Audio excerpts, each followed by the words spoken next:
Good evening. पिछले lecture में हम लोगों ने रासायनिक समीकरण से मिलने वाली कुछ जानकारी और कुछ उसकी कमियों के बारे में पढ़े। ठीक है, अब उन कमियों को दूर करके हम लोग रासायनिक समीकरण को और अधिक उपयोगी बना देंगे, जिससे हमको और अधिक जानकारियां प्राप्त हो जाएंगी। ठीक है, तो इस टॉपिक में हम ये जानेंगे कि रासायनिक समीकरण की जो कमियां थी, जैसे अवस्था का पता नहीं चलता था। ठीक है, अभिक्रिया की दशा का नहीं पता चलता था, ऊष्माक्षेपी एक ऊष्माशोषी ये नहीं पता चलता था, अभिक्रिया की गति का नहीं पता चलता था। ठीक, तो इन सभी खामियों को दूर करने के लिए हम कुछ तरीकों का इस्तेमाल करेंगे। ठीक है, तो आज का हेडिंग हम क्या दे सकते हैं? तो आज का हेडिंग हम दे देते हैं कि रासायनिक समीकरण को अधिक उपयोगी बनाना। ठीक, ये भी आपका हेडिंग बन सकता है। ठीक है, या रासायनिक समीकरण को अधिक ज्ञानप्रद बनाना। दो तरीका, रासायनिक समीकरण को और अधिक रासायनिक समीकरण को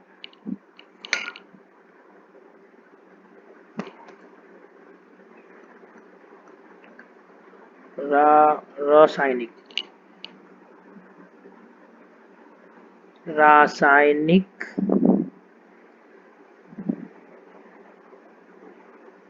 समीकरण को, ठीक है, अधिक ज्ञानप्रद बनाना, को अधिक ज्ञानप्रद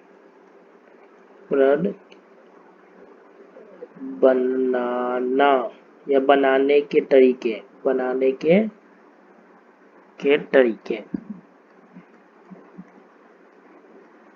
ये आपका हेडिंग हो गया आज का।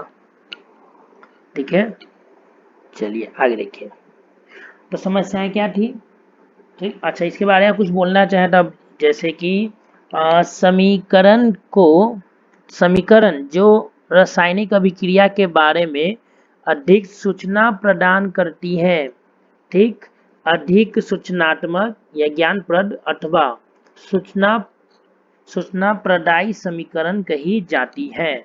यानी सूचना प्रदायी समीकरण किसे कहते हैं? परीक्षा में ये सब नहीं आता है।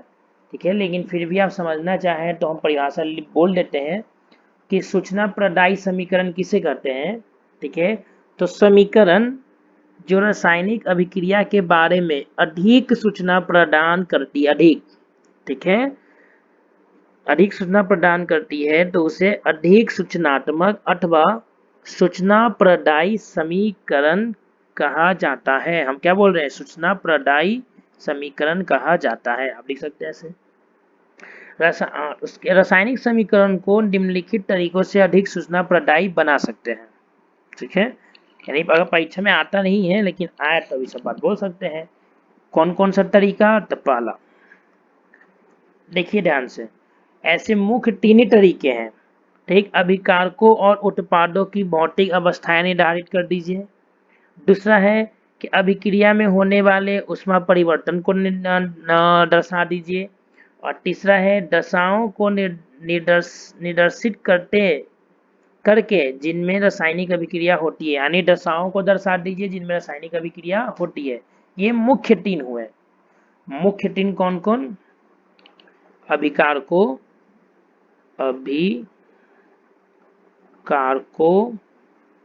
और प्रतिफलों। अभिकारकों और प्रतिफलों की भौतिक, ठीक है, की भौतिक अवस्थाएं, भौतिक अवस्थाओं को दर्शाकर, भौतिक अवस्थाओं को दर्शाकर। ठीक है, सेकंड, ये मुख्य तीन है, बाकी इसको तोड़ के बनाएंगे। ठीक, अभिक्रिया में होने वाले ऊष्मा परिवर्तन को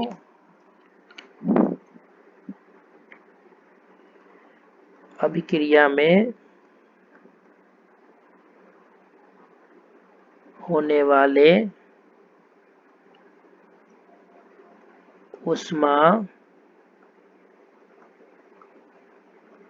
परिवर्तन को निर्देशित करना मतलब दर्शाना ही होता है, निर्देशित करके, ठीक है। और तीसरा थर्ड पॉइंट हम बोल क्या सकते हैं, दशाओं को निर्देशित करके, क्या बोल सकते हैं, दशाओं को, ये दशाओं मेन पॉइंट है, दशाओं को निर्देशित करके मतलब अभिक्रिया जिन दशाओं में हो रही है, ठीक है, जिनमें रासायनिक अभिक्रिया होती है, करके जिनमें रासायनिक अभिक्रिया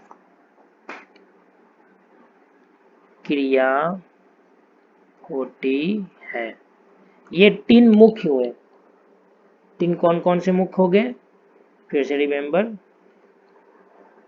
पेन का कलर चेंज, ठीक है, अभिकारकों और प्रतिफलों की भौतिक, ठीक है, भौतिक अवस्थाओं, किसको दर्शाकर, भौतिक अवस्थाओं का मतलब कि सॉलिड के लिए S, गैस के लिए G, ठीक है, और लिक्विड के लिए L।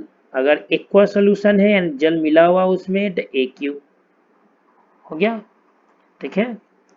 चलिए, और सेकंड के क्या है कि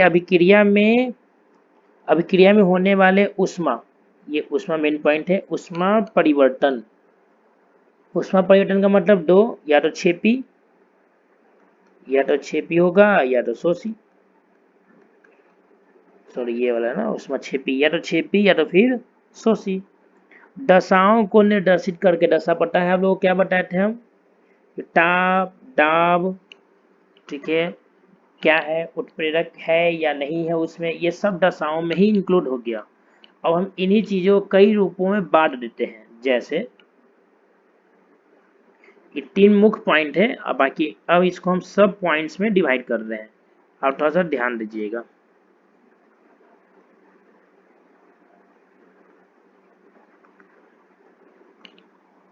ठीक है। अब इसको अगर हम सब पॉइंट्स में डिवाइड करें तो हम देखें क्या क्या लिख सकते हैं।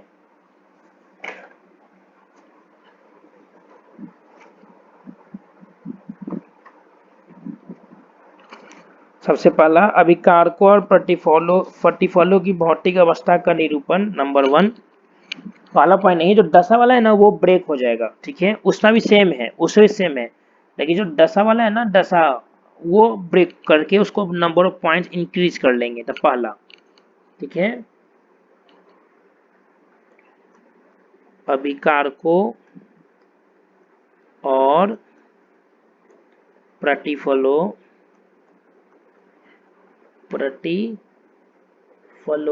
की भौतिक अवस्था का निरूपण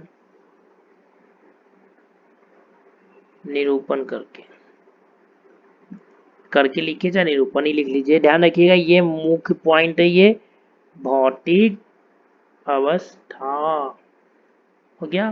तो इसके लिए कुछ नहीं होगा, मेन बात हम बता देते हैं कि अगर आप सॉलिड को दर्शाना चाहते हैं तो ठोस के लिए, अगर आपका विकारक या प्रतिफल ठोस है तो ठोस के लिए S का यूज कर लेंगे, ठीक है। अगर द्रव अवस्था में है तो गैस L का यूज कर लेंगे, अगर द्रव अवस्था में है तो L का, अगर गैसीय अवस्था में है यानी गैस में है तो G का, ठीक है। और जलीय विलयन है, कैसा विलयन है, जलीय विलयन, अगर जलीय विलयन है तो किसका यूज करेंगे, AQ, इंग्लिश में इसको एक्वास बोलते हैं, इसलिए AQ, ये मुख्य हो गए। ठोस के लिए एस, द्रव के लिए एल, गैस के लिए जी और जलीय विलयन के लिए ए क्यू। ठीक, तो अभिकारकों और प्रतिफलों की भौतिक अवस्था वाले उनके क्या, ये सब आप बड़ा डिफाइन करके लिखना चाहते हैं तो थोड़ा सा हिंदी जोड़ दीजिए कि उनके सूत्रों के ठीक आगे कोष्टक में, जैसे CO2, मान लिया समीकरण में CO2 लिखा हुआ है तो ये गैस है, तो यहाँ बगल में ऐसे जी लिख देंगे। जैसे मान लिया कि अभिक्रिया में बना है जल, जैसे अभिक्रिया में मान लिया कि अभिक्रिया में बन गया जल H2O, तो लिक्विड है तो इसके ब्रैकेट में से L लिख देंगे। जैसे हम लोग सोडियम लिए हैं, क्या लिए हैं सोडियम, तो सोडियम क्या है ठोस है, तो यहाँ ब्रैकेट में S लिख देंगे। ठीक है, ऐसे। ठीक, तो सूत्रों के आगे आगे कोष्टक में, ठीक है, अवस्था को इंगित करने वाले अंग्रेजी के शब्द का पहला अक्षर लिख लिया जाता है। जैसे ठोस सॉलिड S, द्रव के लिए लिक्विड L, गैस के लिए गैस G और जलीय विलयन के लिए एक्वास के लिए AQ। कोई कंफ्यूजन नहीं। अगर आप इस पर एक एग्जाम्पल देखने का थोड़ा सा अंदर से इच्छा हो रहा हो तो आप देख सकते हैं। जैसे कार्बन, जिसको हम लोग कोयला बोलते हैं, ये ठोस अवस्था में है, इसको ऑक्सीजन की उपस्थिति में जलाया जा रहा है तो बन रहा है CO2। तो कार्बन क्या है सॉलिड है, तो यहाँ लिख दिए इसे, कार्बन क्या है सॉलिड,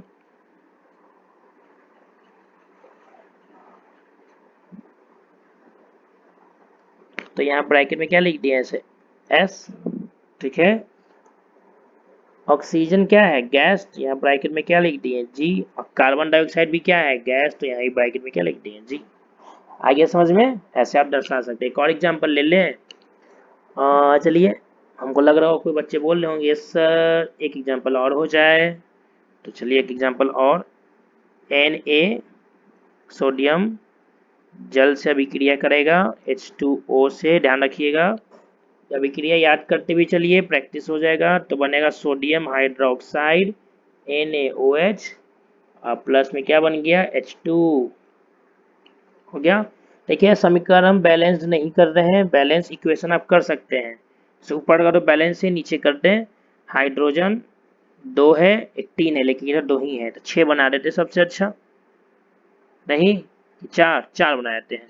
यहाँ लगा दिए हम 2, तो 2 हाइड्रोजन 2 है, 4 हाइड्रोजन, 2 ऑक्सीजन 2 सोडियम, यहाँ भी 2 लगा देते हैं।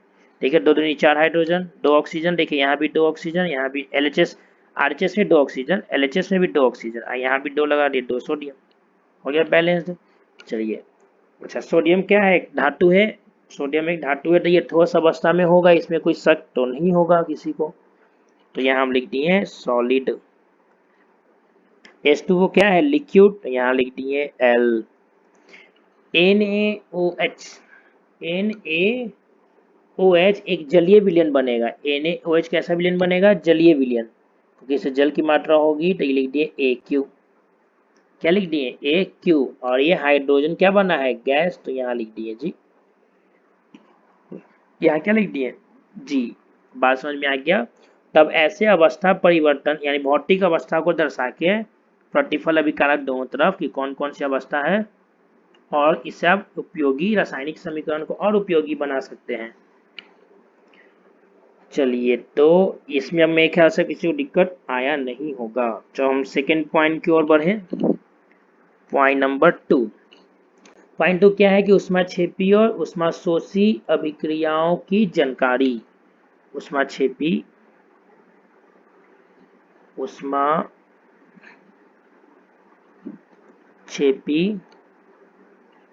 और ऊष्माशोषी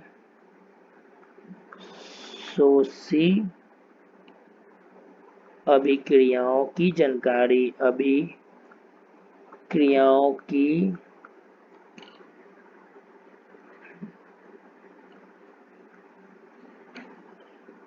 जानकारी, ठीक है, यानी आपको समीकरण में ऐसा कुछ संकेत देना है जिससे पता चले कि ऊष्मा लिया गया कि ऊष्मा नहीं लिया गया। जैसे अगर मान लिया कि ऊष्मा शोषी है, अगर आप मान लीजिए कि ऊष्मा शोषी है, क्या है ऊष्मा शोषी, ऊष्मा शोषी, इसका 2 तरीका, या तो आप LHS यानी अभिकारक के साइड, अभिकारक के तरफ, अभिकारक के तरफ प्लस में डेल एच लिख दीजिए जो हीट को दर्शाता है, ठीक है, या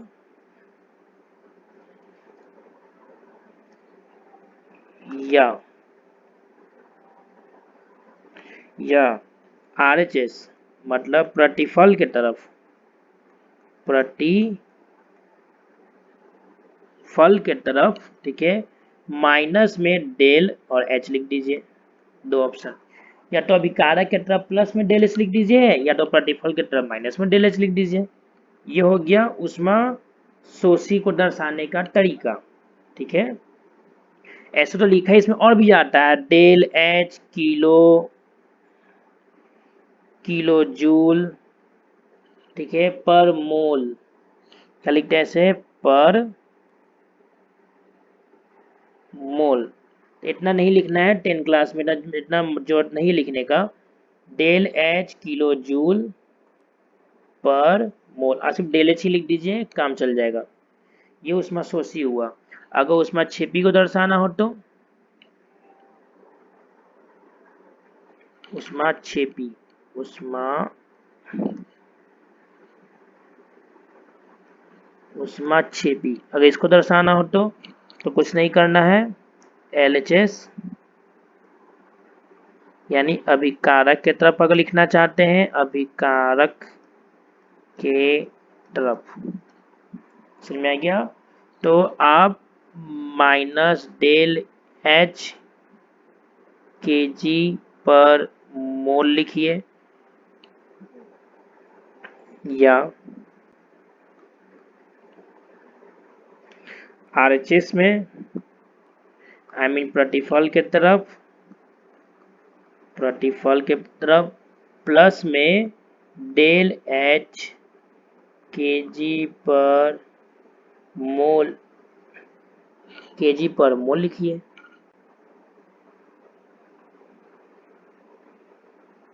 कोई कंफ्यूजन? ताकि बाद दो ऑप्शन है, ठीक है, उसमें शेष या उसमें छिपी को दर्शाना हो तो।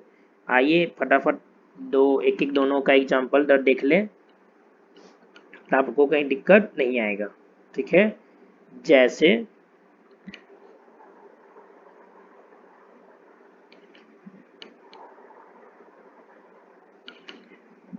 कार्बन को ही लेते हैं, जब हम कोयला किसी को जलाते हैं या लकड़ी को ही जलाते हैं तो हमको कार्बन डाइऑक्साइड मिलता है ना, और साथ में हमको ऊष्मा मिलता है। क्या मिलता है? ऊष्मा। कितना मिलता है इसको ही छोड़ देते हैं, अगर आप जानना चाहें तो आप लिख सकते हैं 393। अभी हम बता देते हैं, परीक्षा के लिए कोई जरूरी नहीं है। 393, ठीक है ना, केजी पर मोल। 393 केजी पर मोल। तो ये क्या हुआ, ऊष्मा छेपी की ऊष्मा शोषी। तो आपका ये हो गया ऊष्मा छेपी का ऊर्जा निकला है। आरएचएस से देखिए प्लस में लिखा हुआ है, तो ये आपका हुआ ऊष्मा छेपी का उदाहरण। अब एक ऊष्मा शोषी का उदाहरण देख लेते हैं,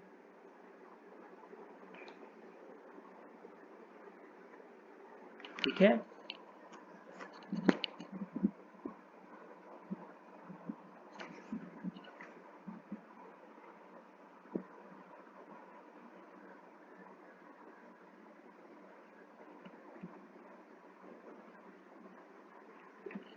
चलिए लिखें, देखिए N2 और O5, N2O5, N2O5,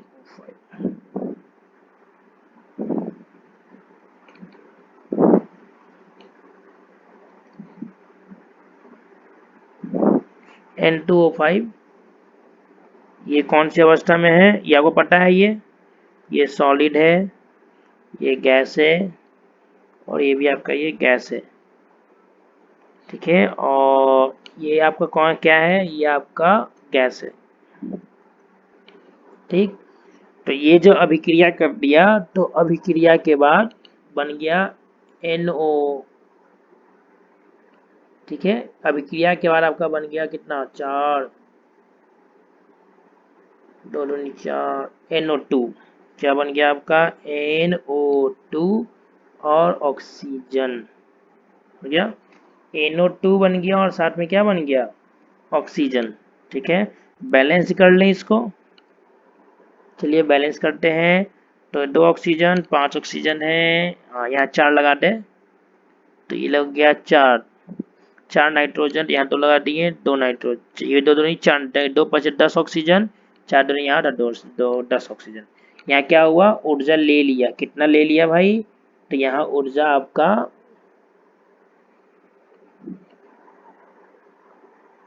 यहाँ माइनस डेल एच कितना, तो आप लिख सकते हैं 219 किलो जूल पर मोल।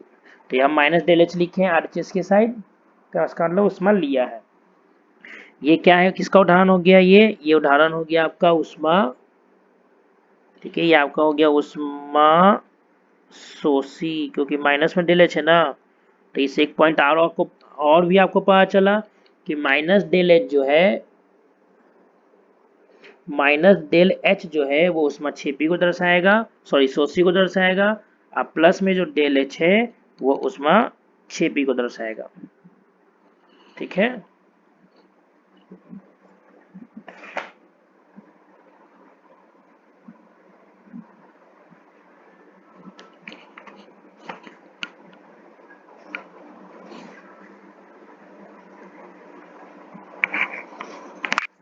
एक और उष्मा छिपी का उदाहरण हम देते हैं जिससे वो कंफ्यूजन ना हो।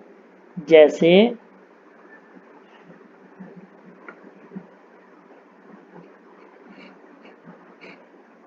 N2, जैसे नाइट्रोजन गैस से ध्यान रखिए, ऑक्सीजन गैस के साथ जला रहे हैं का मतलब उष्मा दे रहे हैं, तो आप प्लस उष्मा लिख लीजिए, प्लस में डेल एच लिखिए, या फिर हिंदी में आप उष्मा लिख दीजिए, आपकी मर्जी।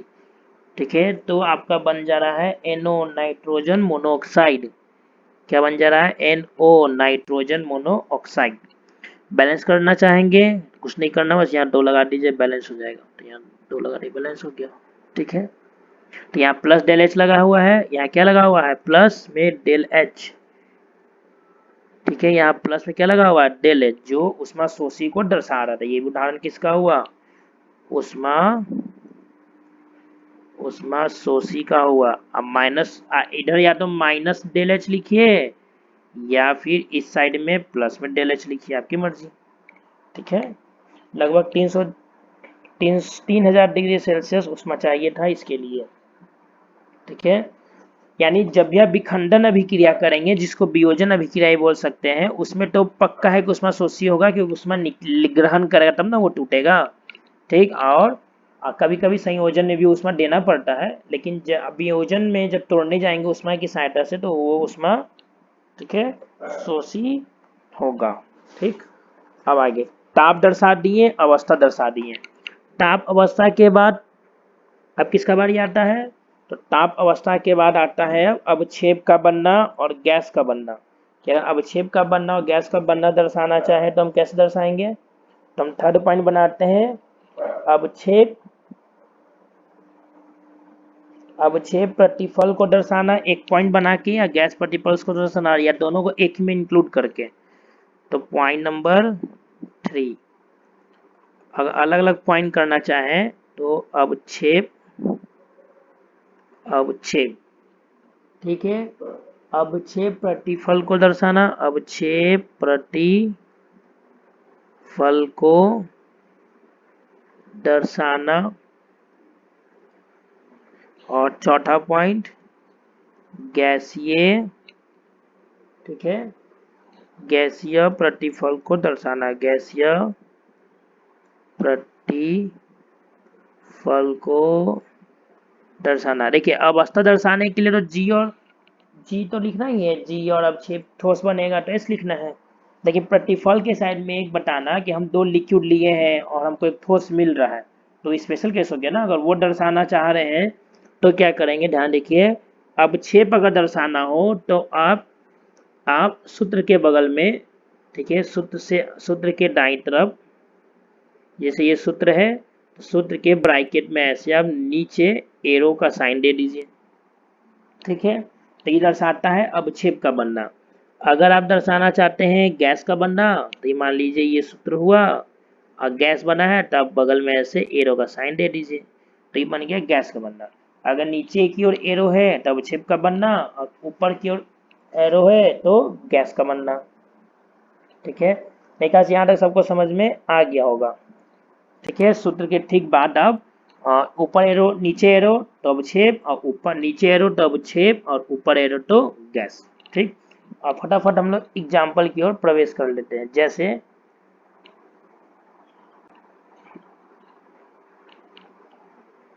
जैसे BaCl2,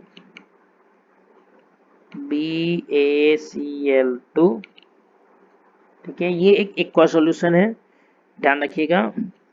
अलग पेन से लिखेंगे तो कुछ ज़्यादा आपको समझ में भी आएगा। ये कैसा सॉल्यूशन है, एक्वा। ठीक है, प्लस FeSO4, FeSO4, ये भी कैसा सॉल्यूशन है, ये भी आपका एक्वा सॉल्यूशन है। ठीक है, अभिक्रिया हो गया। अभिक्रिया के बाद क्या बन गया, तो कुछ नहीं करना, इंटरचेंज कर दीजिए। BaSO4 यानी SO4 को Ba के पास ले जाइए, यानी ये जो SO4 है ना, ये किसके पास आएगा, ये Ba के पास, तो हो जाएगा BaSO4 प्लस।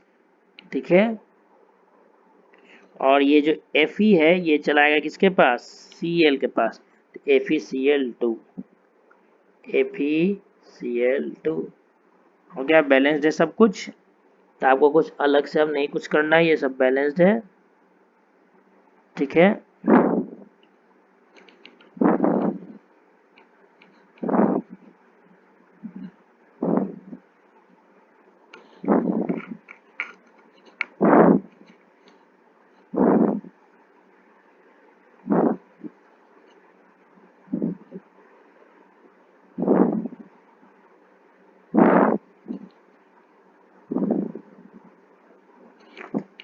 चलिए आपका ये बैलेंस्ड है।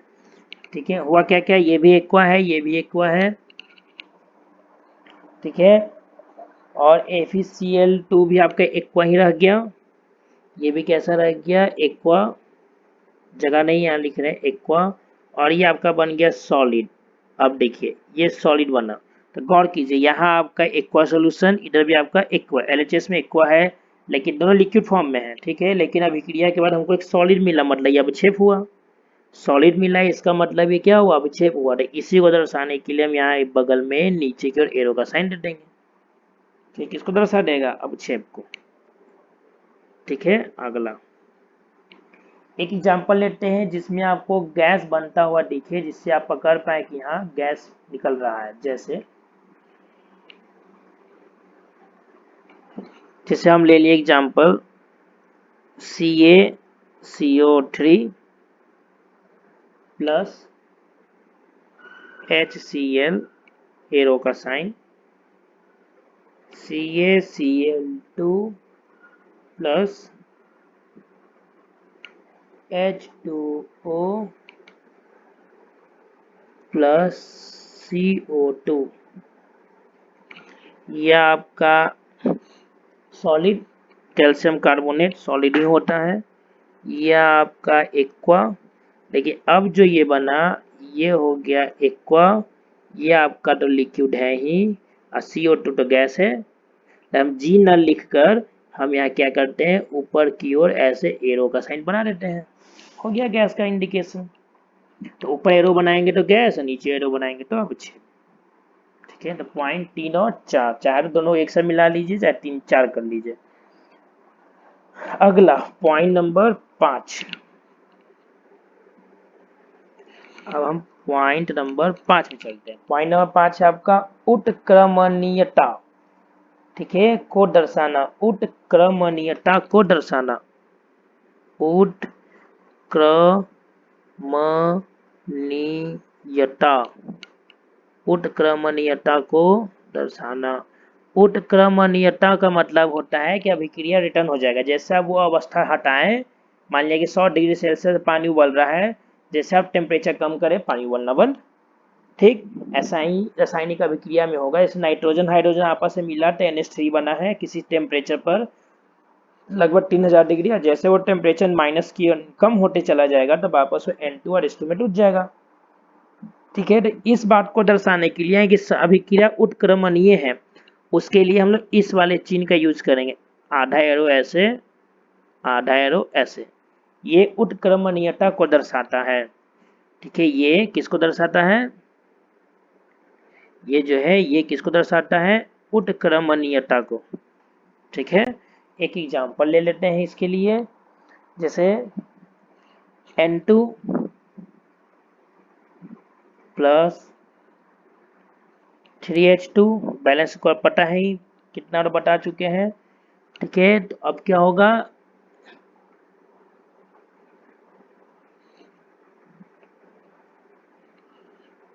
ये उत्क्रमणीय है इसलिए ये वाला साइन NH3 लगा दिया 2, ये किसका साइन दे दिए, उत्क्रमणीयता का। ठीक, एक और एग्जांपल H2 और I2, H2 I2 दोनों गैस है, ये भी गैस है आपका और ये भी गैस है आपका, उसी तरह ये भी गैस है आपका। ठीक है, लेकिन आयोडीन भी अभी गैसीय अवस्था में है, आयोडीन सॉलिड में भी होता है लेकिन अभी ये गैसीय में है। चलिए, हाँ, H2 प्लस I2 उत्क्रमणीय है दोनों, तो इसलिए ऐसे लिख दिए HI, यानी HI टूटेगा तो वापस H2I2 मिलेगा और H2I2 मिलकर वापस HI हमको देगा। तो ये कैसा है, उत्क्रमणीयता को दर्शाने के लिए। ठीक है,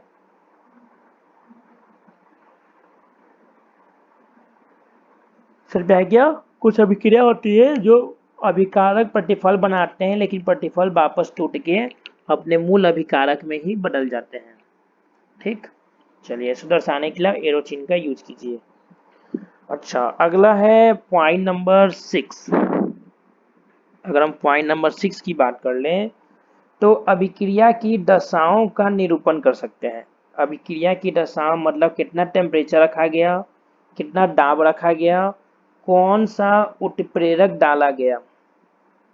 ठीक है, क्या डाला गया, कौन सा उत्प्रेरक। तो अभिक्रिया की दशाओं का निरूपण, नेक्स्ट छठा पॉइंट अब ऐसे बना लीजिए, अभिक्रिया की दशाओं का निरूपण। ठीक है, तो अभिक्रिया की दशाओं का निरूपण।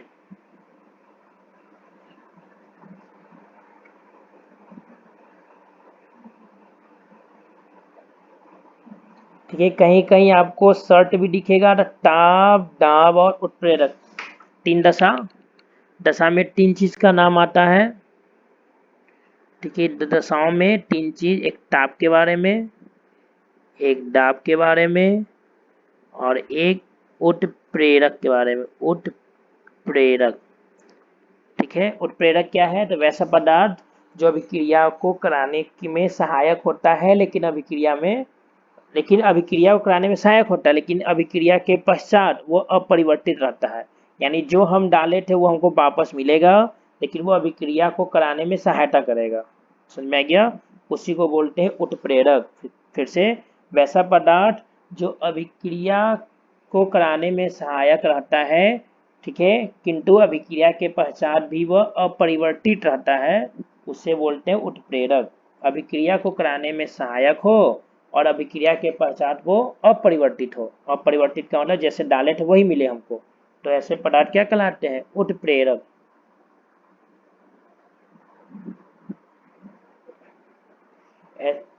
ऐसे पदार्थ क्या कहलाते हैं आपके, उत्प्रेरक। समझ में आ गया, तो ताप दाब और उत्प्रेरक ये तीन बातें हैं, इसको हम दर्शाएंगे कैसे, तो लिखते हैं एरो के ऊपर और एरो के नीचे। एरो के ऊपर और कहाँ लिखते हैं, एरो के नीचे। ठीक है, जैसे एक हम एग्जांपल दे रहे हैं आपको,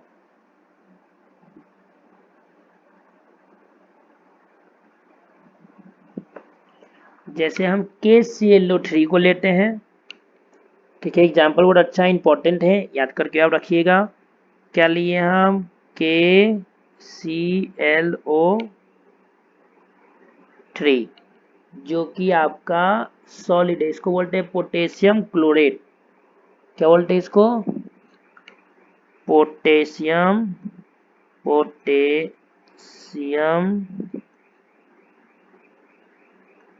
क्लोरेट। हो गया, इसे दो काम।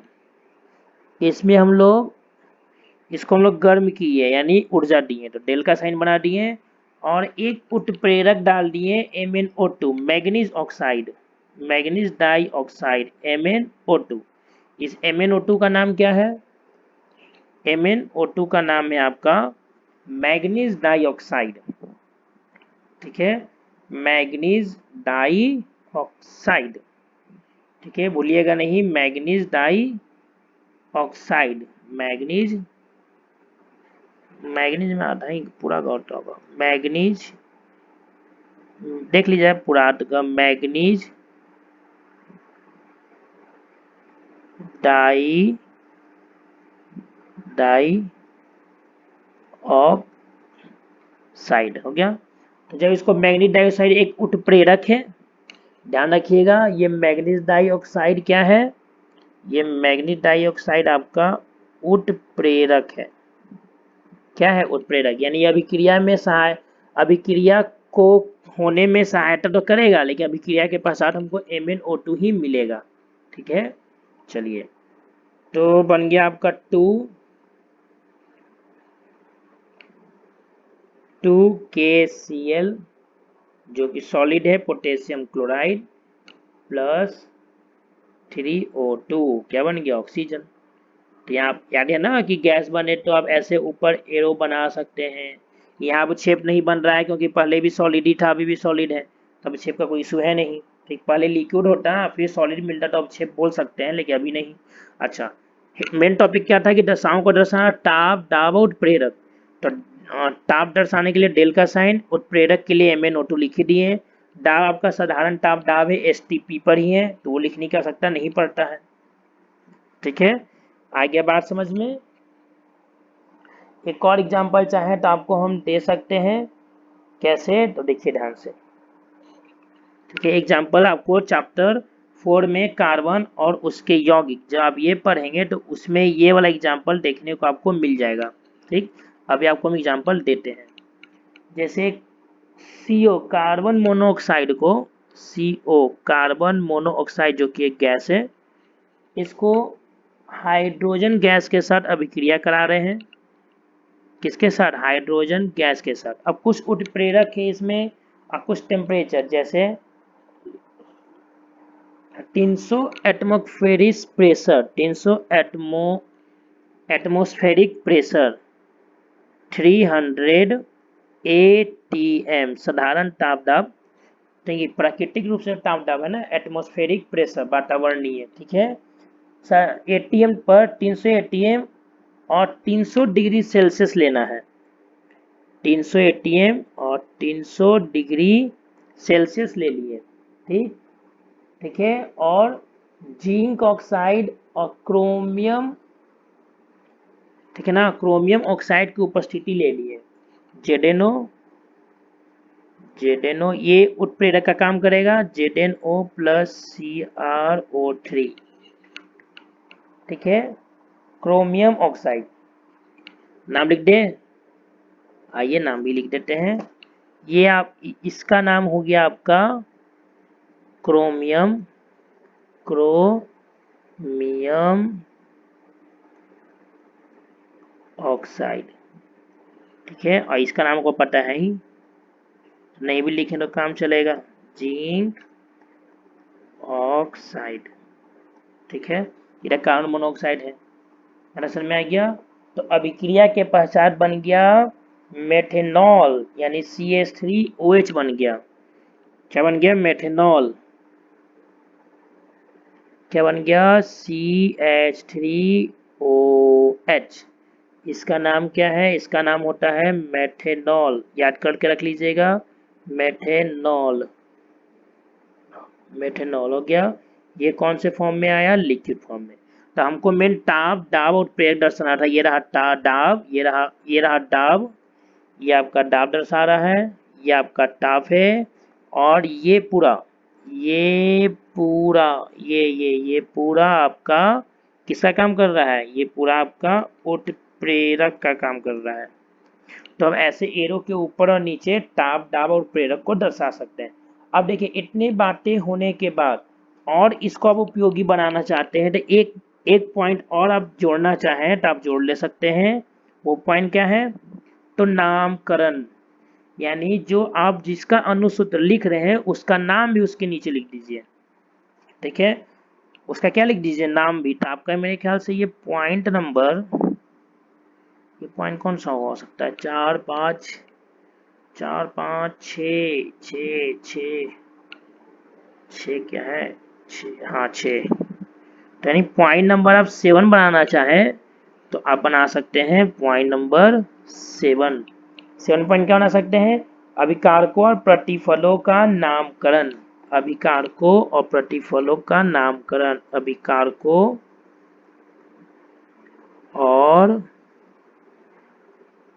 प्रतिफलों का नामकरण। मतलब कहने का ये है, सूत्र भी लिखिए और उसके नीचे उसका बस नाम लिख दीजिए। सूत्र भी लिखिए और उसके नीचे उसे क्या लिख दीजिए? नाम भी लिख दीजिए, जिससे ये पता चल सके। जैसे कैल्शियम हाइड्रोक्साइड की अभिक्रिया क्लोरीन से कराया गया। ठीक है, तो कैल्शियम हाइड्रोक्साइड क्या है आपका? सॉलिड, क्लोरीन क्या है? गैस।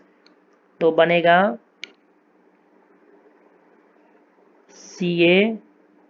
CaOCl और Cl। ठीक है, और साथ में H2O, और साथ में क्या बनेगा आपका? H2O। ठीक है, लेकिन यहाँ पर जो H2O बन रहा है वो गैस नहीं है, सॉरी वो लिक्विड नहीं है, वो आपका लिक्विड नहीं है, वो अभी जल वाष्प है।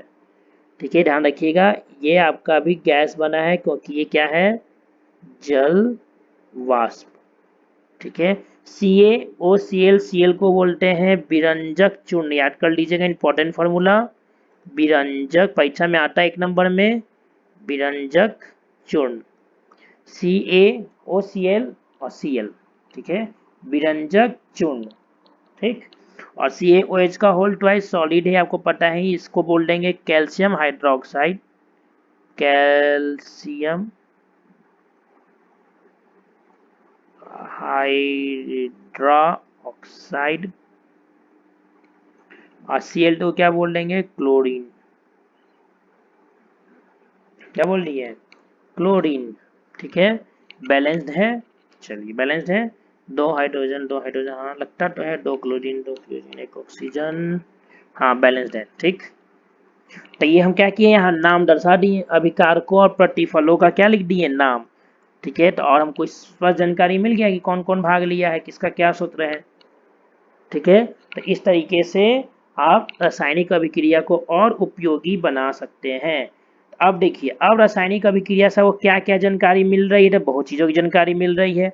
पहले तो अणु परमाणु का जानकारी मिल ही रहा था, मोल का जानकारी मिल ही रहा था, मिला था ना, आयतन का जानकारी मिल ही रहा था, द्रव्यमान का जानकारी मिल ही रहा था। अब नया नया जानकारी क्या मिलने लगेगा? अगर आप और स्टैंडर्ड लिखते हैं तो आपको अवस्था का जानकारी मिलने लगेगा, फिर आपको ऊष्मा शोषी और ऊष्मा छिपी का भी जानकारी प्राप्त हो जाएगा। ठीक है, फिर आपको अब छेद बना है कि नहीं बना है इसकी जानकारी प्राप्त हो जाएगा, फिर आपको ये भी प्राप्त हो जाएगा। ठीक है, कि गैसीय प्रतिफल बना है कि नहीं बना है। ठीक, एरो देकर फिर आप अवस्था का परिवर्तन ही पता कर पाएंगे। ठीक है, उत्क्रमणीयता भी पता कर लेंगे इस एरो के चिन्ह से, उत्क्रमणीय है या नहीं। फिर आपको क्या पता चल जाएगा? अभिक्रिया की दशा भी पता चल जाएगा कि टेम्परेचर, ताप दाब क्या है। ठीक, इसके पहले इस वीडियो में बताए थे रासायनिक अभिक्रिया से क्या जानकारी मिलती है। परमाणुओं और अणुओं की जानकारी, कितना परमाणु भाग लिया, कितना अणु बना। ठीक है, कौन से पदार्थ का कितना अणु बना, फिर कौन कितना कितना द्रव्यमान भाग लिया है और कितना द्रव्यमान का निर्माण हुआ, फिर किसके कितने मोल ने अभिक्रिया में भाग लिया और किसका कितना मोल बना, ये पता चला था। फिर आयतन का पता चला था, समझ में आ गया था। तो ये पिछला था। अब वो तो जानकारी आपको मिलना ही मिलना, और ये भी जानकारी आप में अब क्या हो गया? बढ़ गया। अगर अभिक्रिया को और सुंदर से लिख देते हैं तो। ठीक है, तो मेरे ख्याल से वीडियो को हम छोड़िए बड़ा होने दीजिए। एक एग्जाम्पल एक आपको हम समझाते हैं कि अब हमको क्या क्या जानकारी मिल रहा है कि अगर अभिक्रिया बहुत अच्छे से अगर लिखा जाए, यानी पूरी बातों को समझाते हुए अगर लिखा जाए, ठीक है, तो हमको और किन किन बातों की जानकारी मिल सकती है। कोई बात नहीं, वीडियो होने दीजिए 1 घंटे का, पढ़ाई कीजिए ऐसा कि जीवन भर याद रहे। ठीक है, चलिए, तो एक हम एग्जाम्पल क्यों ना वही एग्जाम्पल ले लें जो अभी तक ले रहे थे। ठीक है, कि एग्जाम्पल में कुछ बदलाव कर दें। एग्जाम्पल में बदलाव कर देते हैं, इस बार EgNO3 का लेते हैं। ठीक, ये थोड़ा सा हार्ड हो सकता है, लेकिन कोई नहीं। ठीक है, हम जल्दी जल्दी बता देंगे, वीडियो बड़ा होगा तो फिर जाने दीजिए, होगा तो फिर देखा जाएगा। ठीक है,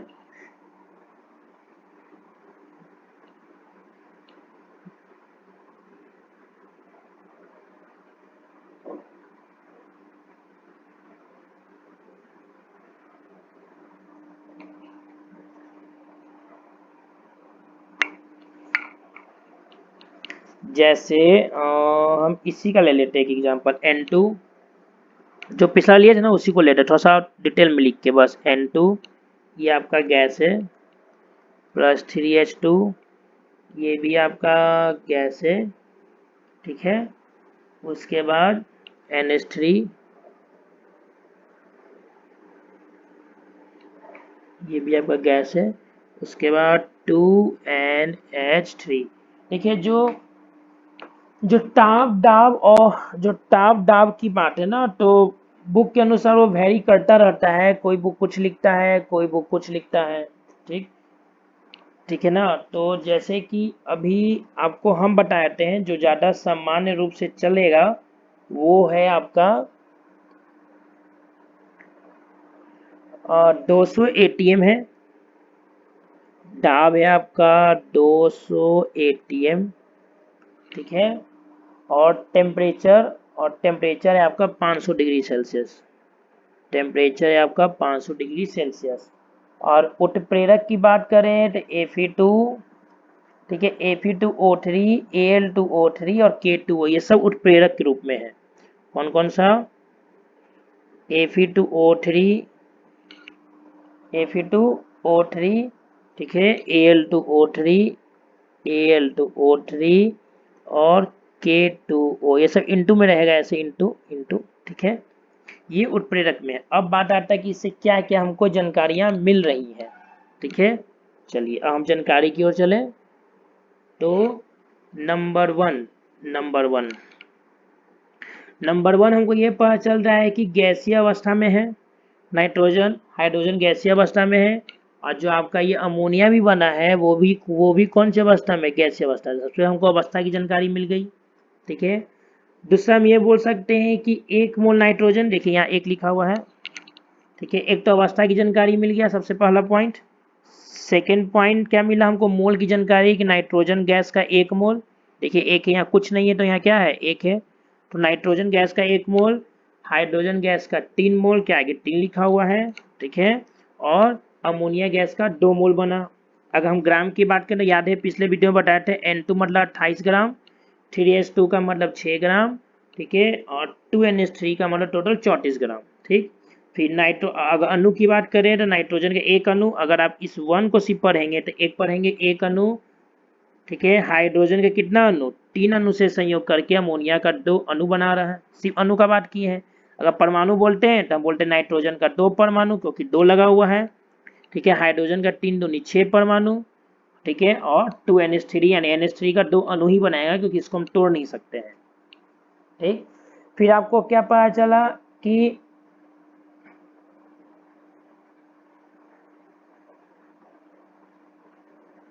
ठीक है, अगर हम आयतन की बात कर लें तो याद है ना, बताते हैं कि ये जो आगे लिखा हुआ है 1, ये सब कुछ बताता है आपको, आयतन भी बताता है, मोल भी बताता है, और आपका ये क्या बोलते हैं, अणु की संख्या भी बताता है।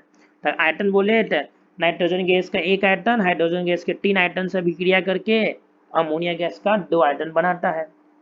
ठीक, अब देखिए यहाँ हमको ताप और दावा उत्प्रेरक की जानकारी मिल गई। तो एक जानकारी, विशेष जानकारी क्या मिल गया कि इस अभिक्रिया में दाब 200 डिग्री एटीएम और टेम्परेचर 500 डिग्री सेल्सियस की आवश्यकता है। ठीक है, इस अभिक्रिया से हमको उत्प्रेरक, ये आपका उत्प्रेरक है, ये पोर्शन आपका क्या है, उत्प्रेरक। तो हमको अगला पॉइंट ये भी पता चल रहा है। ठीक है, अगला पॉइंट हमको ये भी पता चल रहा है, 3 4 5 और ये अब छठा पॉइंट उत्प्रेरक कि कौन सा उत्प्रेरक इसमें भाग लिया। कोई कंफ्यूजन? फिर यह अभिक्रिया कैसी रही, एक 7 पॉइंट पता चल रहा है कि अभिक्रिया कैसे उत्क्रमणीय है। क्यों? क्योंकि आप देखिए ये एरो का साइन आधा ऐसे है और आधा ऐसे है, जो उत्क्रमणीयता को दर्शाता है। तो इसमें जानकारियां बढ़ गई। सबसे पहले अवस्था की जानकारी, सूत्र पता चल ही रहा है। अच्छा, हिंदी में इसके नीचे अगर नाम लिख दें तो भी पॉइंट बढ़ाए, नाइट्रोजन अवस्था का जानकारी पता चल गया, सेकेंड मोल से पता चल गया, थर्ड वजन का पता चला द्रव्यमान के अनुसार, 4 आयतन से पता चल गया, 5 अणुओं की संख्या से हम देख लिए, 6 में ताप और दाब का जानकारी मिला, 7 हम पता कर लिए कि ये उत्क्रमणीय है कि उत्क्रमणीय नहीं है। कोई कंफ्यूजन मेरे ख्याल से नहीं हुआ होगा। हाँ, इसमें अगर हम टेम्परेचर दर्शाते हैं तो ये भी पता चल जाता कि ऊष्मा शोषी है कि ऊष्मा क्षेपी है। अच्छा, कि आप टेम्परेचर 500 डिग्री सेल्सियस दे रहे हैं तो आपको पता चल ही रहा है कि ये ऊष्मा शोषी है। कोई कंफ्यूजन? ये क्या है, ऊष्मा शोषी। चलिए एक एग्जाम्पल और, ये थोड़ा सा एग्जाम्पल हार्ड भी हो सकता है लेकिन हम बताने का प्रयास करते हैं। AgNO3 ये एक्वा है, प्लस NaCl ये भी एक्वा है, एरोडेकर AgCl जो अवक्षेप के रूप में बन गया, प्लस NaNO3, सबके नीचे सबका नाम। ये आपका है सिल्वर नाइट्रेट, ये क्या है आपका सिल्वर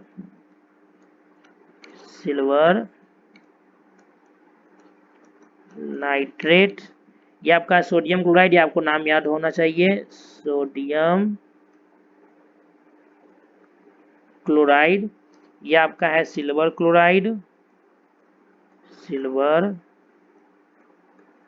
क्लोराइड और ये आपका है सोडियम नाइट्रेट।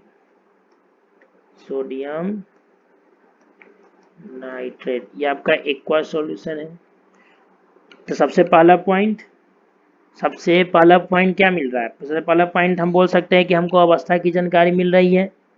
ठीक है, कि अभिकारक दोनों एक्वा सॉल्यूशन है, लेकिन प्रतिफल में हमको एक सॉलिड अवस्था में मिल रहा है और एक एक्वा सॉल्यूशन मिला। ठीक है, तो यानी अवक्षेप बना।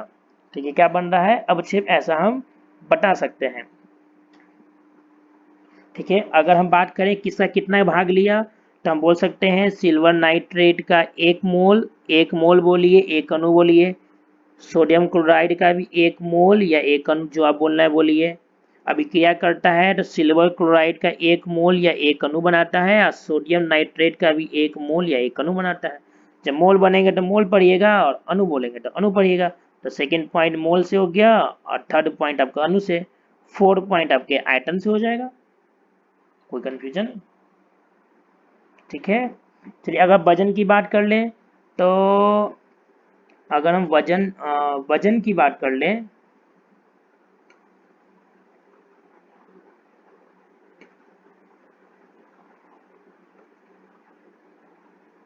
ठीक है, चलिए अगर हम चूंकि आयतन की बात नहीं कर पाएंगे अच्छे से, क्योंकि AgCl सॉलिड अवस्था में है। कौन सी अवस्था में? सॉलिड। ठीक है, तो सॉलिड का आयतन निकालना पड़ेगा दूसरे तरीके से। तो अब बात कीजिए चाहे नहीं कीजिए, उतना इशू नहीं रहेगा। चलिए कोई बात नहीं, तो आयतन इग्नोर करते हैं। पहला अवस्था, सेकेंड में मोल से, थर्ड में अणु से, चौथा में हम लोग वजन पर चल जाते हैं।